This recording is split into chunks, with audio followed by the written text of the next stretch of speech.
What's up, guys? Welcome to a brand new episode of the Fit Women's Weekly podcast. I hope that you're having a fantastic day. And if you have not already subscribed to the podcast, I hope that there's something in this episode that makes you go, you know what? I like the information here. I want to make sure that I don't miss out on future episodes and that you finally hit that subscribe button. And of course, go back and check out previous episodes too, because we've pretty much have covered every topic under the sun when it comes to mindset, fitness, nutrition, women's health. So go check those out. In today's episode, I am continuing to answer your questions. I put up on Instagram and I sent out an email to my subscribers asking what questions are on your mind, whether it is something with your personal journey or just something when it comes to fitness and nutrition that you've always gone, I wonder what. And I'm going to take some of those questions. I'm going to answer them in this episode, and I will continue doing this for the next couple of episodes. I used to do these all the time, and I really miss out on those. I just felt it was such a great way to connect with you guys. So if you have a question, you can ask it down in the comments. If you're watching this on YouTube or on Spotify, I love that I've now been able to figure out how to connect with you guys more on Spotify. So you can actually leave comments and interact there too. So don't hold back. Ask your comments, let me know your thoughts, and we'll carry on the conversation long after the podcast has already been published. So I'm really stoked about that. So today's episode, we're going to talk about what happens if you're not eating enough protein, whether you're eating just enough protein, what are some of the reasons why you need to make sure you're hitting a certain amount of protein. I love the question that we got. I'm also going to be answering the question of if you're sore, should you take the day off? What motivated me personally to start working out regularly? And then there's a question about being an AM gym goer, but what if your schedule kind of gets flip-flopped around and you find yourself working out in the afternoon? Does that mean that the next day when you would normally wake up in the morning is also going to be flip-flop? Like, what are the consequences to changing your schedule? So I'm really excited to jump into this. First things first, let's catch up a little bit more personal. This past weekend, Dan and I went out of town. He went to Clemson University, and so we took a trip up to hang out with some of his old college buddies and to watch the Clemson game. And it was great. It was absolutely stunning, ideal fall weather. But I posted up something on my Instagram stories, and I thought that it was an important topic to bring here too. It was actually the first time in over a year that I did not wake up on my Saturday morning to go for a run. Any distance run. I didn't run at all. In fact, I grabbed a cup of coffee and I went and sat down by the lake. And the reason that I didn't go for a run was because I was staying in a place that I didn't trust. It was in the middle of nowhere. It was kind of like the lake house that we were at was great, but I didn't know the area well enough to get up and go run any distance. But with that came a little bit of anxiety. As someone who has talked about exercise addiction before, I absolutely went into the weekend going, oh my God, I'm not going to be able to exercise this weekend. I'm not going to be able to get my long run in, which is something that is very important to me for a number of reasons. But what I found myself thinking about is when that anxiety creeps up, I want to go, why? Why do I feel this way, right? And I think a lot of people assume that anybody with exercise addiction or over-exercise tendencies are doing it because you're trying to change your body, you're trying to burn a certain amount of calories. And that's not the case, at least for me at all. For me personally, and I'm sure there are people out there that are going to analyze this to death, but I just want anyone who does struggle with this to know that you are not alone. For me personally, the idea of taking a rest day off it makes me feel lazy, right? I'm somebody who is always on the move because my body is used to moving. I'm also somebody who really loves having a set schedule. My Monday through Sunday looks exactly the same. And if someone were to reach out to me on Wednesday and say, hey, do you want to go to lunch? Chances are I'm not going to do that because I have such a strict schedule with myself. That's just how I thrive. But I also use that because it's a detriment too, right? You should have some sort of flexibility in your schedule sometimes, but I really like the rigidity. And some people might call it a little OCD. I know that word gets tossed around a lot, but you know what I mean? Like just so targeted in on keeping a schedule that it can be also harmful at times. And so this idea of not doing a run on a Saturday was more of, I'm not doing my normal routine. I'm gonna feel lazy if I don't get this done. And is it going to slow down my progress because I have been increasing my mileage? I'm skipping out on my long run for the week. And so when I start to feel that way, here's how I personally navigate that. I am somebody who recognizes fear, and I think it's okay to acknowledge fear or anxiety. And then I always ask myself, what's the worst thing that's going to happen? Because 9.9 out of 10 times, the image and the thoughts that we have in our head are just that. They are not realistic. And so we have them, we're making them bigger issues than they actually are. So when I start to have those anxieties creeping in, I acknowledge it, and then I go, this is the reason that I need to face it more than anything. So I can prove to myself that it's not that big of a deal. So when I was looking at this weekend going, I'm not going to be able to run, and it's causing me to have a little bit of a mini panic attack almost, that's when I say, all right, Kindal, you need to back off a little bit, and you need to purposely not run this weekend so that you can see it's not that big of a deal. And of course it wasn't. It was great. My body actually needed it. Plus we were actually on our feet all day long because we were tailgating and walking the campus and going to the football game. So it ended up being a lovely day. And at the end of it, I was like, wow, that felt great. I'm glad that I did that. So if you are ever somebody who is such a structured person, especially with your workouts, you have a hard time skipping it and you haven't skipped in quite a while, my challenge to you would be skip a workout this week, maybe even 2. If you haven't taken a deload week off in a long time, do that. So yeah, I survived and you would too. And did I miss out on any fitness? Did it turn anything around? No, I went on a run this morning because it's my Tuesday morning run and it felt fantastic. I did great. And then this Saturday, I have my normal long run plan and I'm sure I did not lose any fitness. It is all up into our heads. And was I lazy for not getting up and going for a run and instead going out and enjoying a cup of coffee? No, because you do not need a reason to sit down and relax. You deserve to relax. And those are just the reminders that I tell myself, and even though I'm aware of it, it's still really important to actually do it from time to time to reinforce it for yourself too. So that's just my thoughts on it. So now let's go into this week's questions. But if you relate at all to over exercising or having a little bit of an addiction to exercise, comment, let me know. And if you have any particular questions that you'd like me to talk about a little bit more from my personal experience, I am happy to do that. All right, so question. Can you explain how muscles react when weight training with enough protein, excess protein, or too little protein? I need motivation to get my protein up while I'm training really heavy with you. This is one of my Fit Women's Weekly clients. And I know I'm not getting enough. I'm likely doing more harm than good. And absolutely, you are doing more harm than good. So here's the thing. Protein, yes, we talk about it all the time in the fitness space. And a lot of people might be like, this is just the new fad.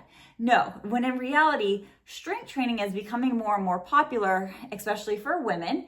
And as we navigate that and learn more about how our bodies do it, we realize that women aren't getting the nutrition that they need in order to get the biggest bang for their buck from the training that they're doing.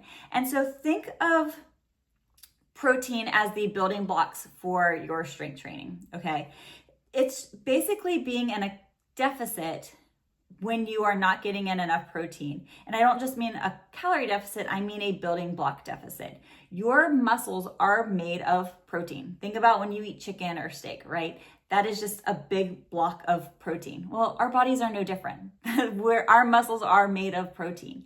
And so every time you are working out heavy and pushing the weights, you are causing micro tears, micro damage to your muscles. And the only way to repair that is with more protein, right? We want to make sure that we have the building blocks to repair that tissue.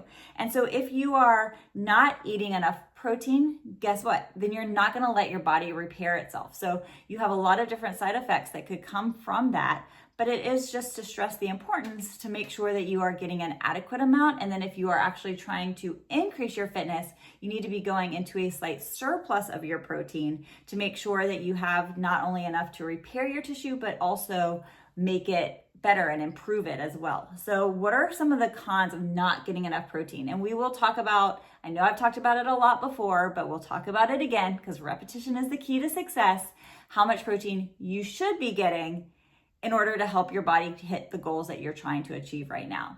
So a couple of the side effects of not getting enough protein, I have my notes written so I don't leave anything out. Slower recovery due to not having the building blocks, which protein is made of amino acids, long chains of amino acids. So you need to make sure that you're getting adequate amount of protein so that you have enough amino acids to repair the damage from your workouts.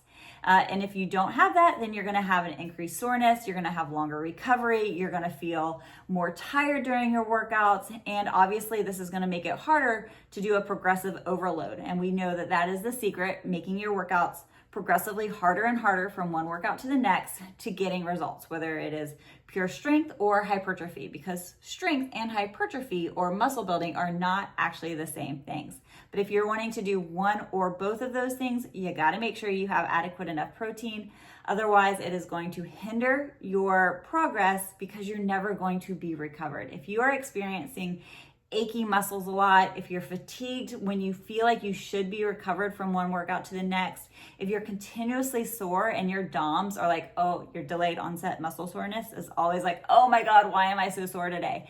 Look at your nutrition and see if you are getting enough protein in, but also make sure that you are getting enough carbohydrates, because that's important too. Replenish your muscles with glycogen, and of course you're hydrating, because if you are dehydrated, you're not going to be able to get all of these nutrients to your muscles to be able to repair either. So it's really a double-edged sword here. Then what are some of the other side effects? Reduced muscle growth and results. Makes sense, right? Because technically, again, we're in a protein deficit. So if you don't have enough protein, you're not able to build muscle and get the results that you want. Not only is it going to slow progress, but it can actually hinder it altogether and even cause muscle atrophy, because every time you're working out, you're causing muscle damage. And if you don't have what it takes to repair, what's going to happen? So if you're somebody who's been working out continuously with your strength training and you're going, I'm not seeing results, whether it is in the tone of your muscles or you're not progressing with the weights that you're able to use, again, look at your nutrition.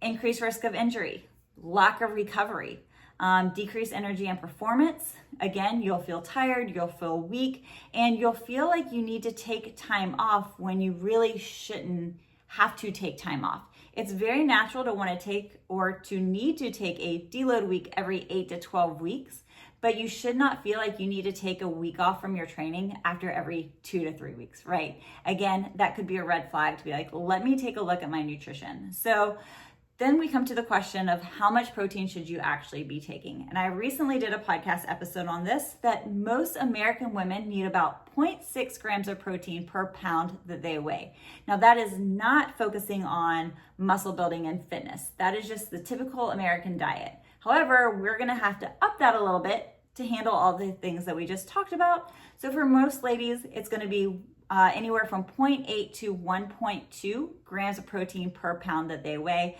0.8 being on the lower side, but for someone who is considered obese, it can be really hard to take in 1 gram of protein per pound that you weigh, right? So 0.8 is a good place to start. And then as you get used to it, you could always increase it with the 1 gram of protein per pound that you weigh, really being the optimal amount that most people try to achieve. So if you weigh 150 pounds, trying to get anywhere from about 135 to 150 grams of protein should do it. But again, there's nothing written in stone. So if you've increased your protein to 135 grams and you're still feeling those side effects that we're talking about of feeling tired, feeling sore all the time, then maybe you do need to take in a little bit more. So that's the trick with that. If you're not eating enough protein, hopefully that's the motivation you need to start making it more of a priority.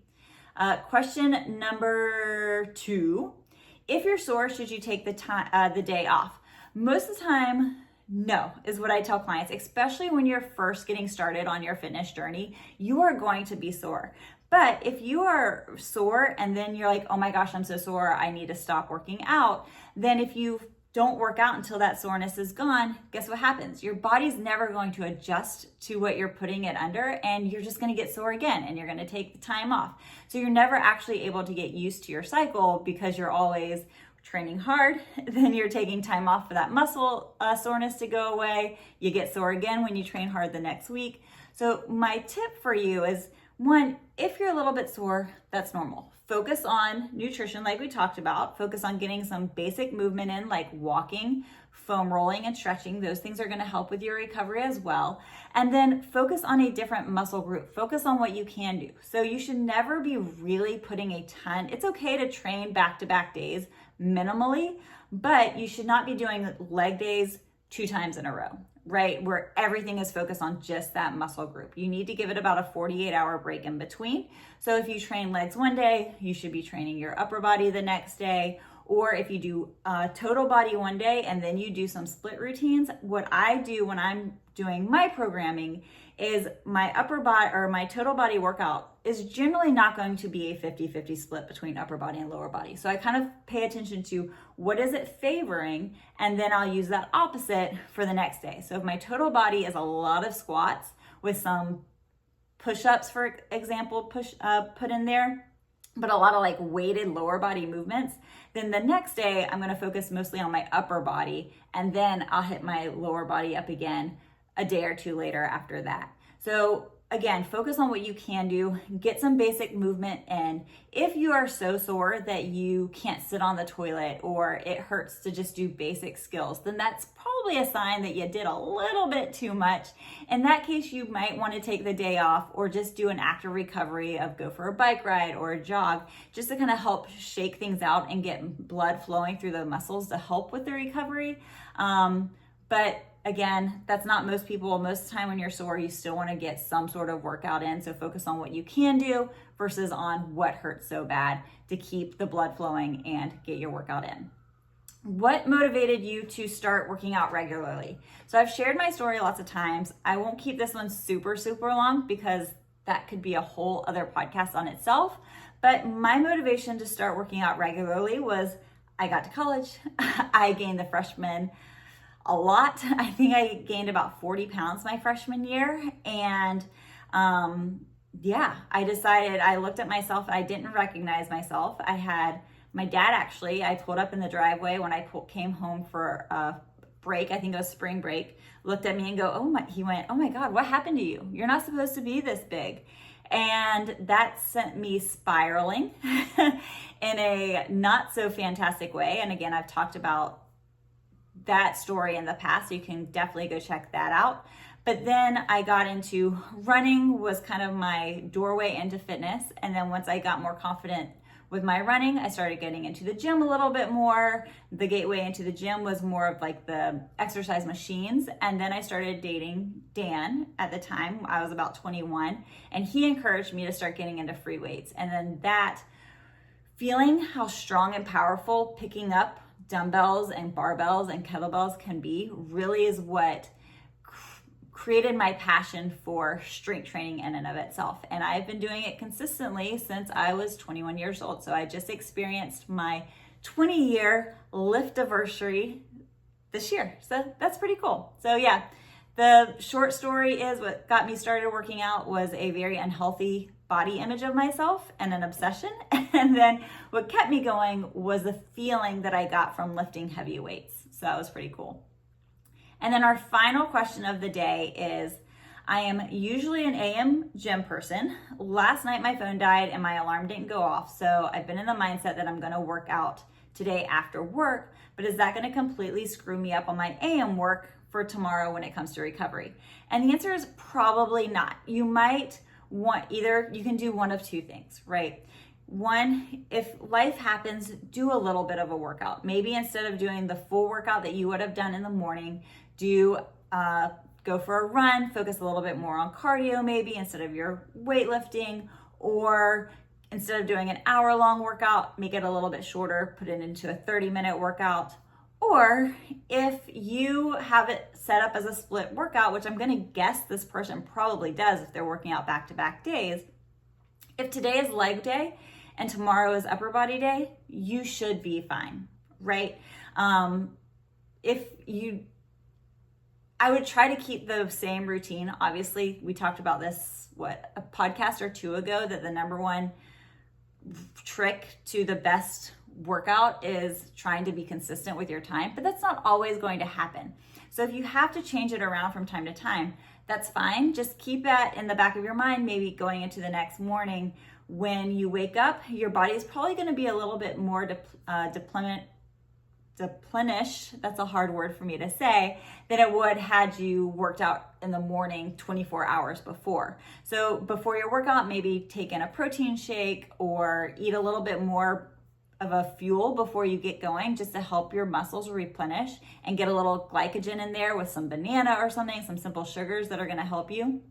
And you should be fine to go. If this only happens every once in a while, it's really not that big of an issue. But if you find yourself continuously going back and forth with your schedule, and then all of a sudden you find that you're really tired during your workouts, you're more sore than normal, then you can kind of pinpoint it back to here and then play around with it a little bit more, maybe making one workout a little bit less intense than the next workout. But no, if you only have to do it every once in a while, as long as you're not doing leg day at night and then you're waking up and doing a leg day again the next morning, that would be a cause to go, ooh, I should just take today off. But if you're doing leg day at night and you're gonna do an upper body workout in the morning, you should be good. So there you go. All right, you guys, that's the episode for today. Again, I'm gonna keep these episodes coming. I love doing them and hopefully you enjoy them as well. Make sure to ask your questions down in the comments. If you are listening to this on Apple, for example, obviously you can't leave comments. So feel free to slide into my DMs, Kindal Boyle Fitness on Insta, or email me, kindle@fitwomensweekly.com. And if you are right now stuck in a workout rut, and so all of these questions are very interesting to you and you are intrigued by the answers, but it's just not really where your life is right now, you're not getting your workouts in consistently, let's fix that. I just launched my new program, Ignite 30. It's a 30-day training plan. I tell you exactly what to do every single day. All you have to do is open up the app and see what's planned for that day. You get it done. Some workouts are 60 minutes, some are 30 minutes, but most days there is a busy woman's goal as well. So if that 60-minute workout isn't going to happen, there is a second option as well to make it a little bit easier on your schedule. And that might be a 30-minute workout to replace it, or even some 15-minute workouts. So it makes getting your workouts easy, and you make enough decisions as is. You shouldn't have to decide what your workout should be for the day. You shouldn't have to slide through a big book of workouts to try to figure out what you're going to do. I'm going to tell you what to do. You don't have to make a single decision. I'm even going to tell you a nutrition challenge to do every single day. So that's one less thing, but something that you can really focus in on. And the last thing that I do want to say about Ignite 30 that I've gotten a couple of times is that from ladies that are trying it, because it's only $1 to try it. It is a one-time purchase, own forever product, but you only have to pay $1 to get started to see if it's the right program for you. But a lot of ladies are logging in and going, I just want the workouts. Well, no, that's the whole point of a program. You don't go to a personal trainer and say, I want you to train me, but give me a notebook of workouts so I can pick out what I'm going to do that day, right? You go to your personal trainer, they already have your workout designed for you that day. You don't argue, you just do it, right? And you might say, oh my God, that was so hard. But there's no cherry picking from you, the client. You are putting your faith in your trainer that they're going to design something for you that's going to help you hit your goals. And that's what I wanted to create with Ignite 30. So if you're looking for a program where you get it and then you just have this big library of workouts, that's not where you're going to get. With Ignite 30, you're going to get it. You're going to open up the day for that training day, and it's going to lay out what you're doing for that day with no choices having to be made. You don't pick anything. I'm going to do all the work for you. So if that sounds good, then head over to the Ignite page. I'm going to make sure to link it all in the show notes. And if you have questions, of course, reach out. I'm happy to talk. I'm even talking to some of our clients on the phone because I want to make sure that this app is set up perfectly. So if there's ever any concerns or issues, I want to make sure that it is set up perfectly for you. All right, guys, thanks for hanging out with me today. I will talk to you guys soon. Oh, make sure to subscribe to the channel.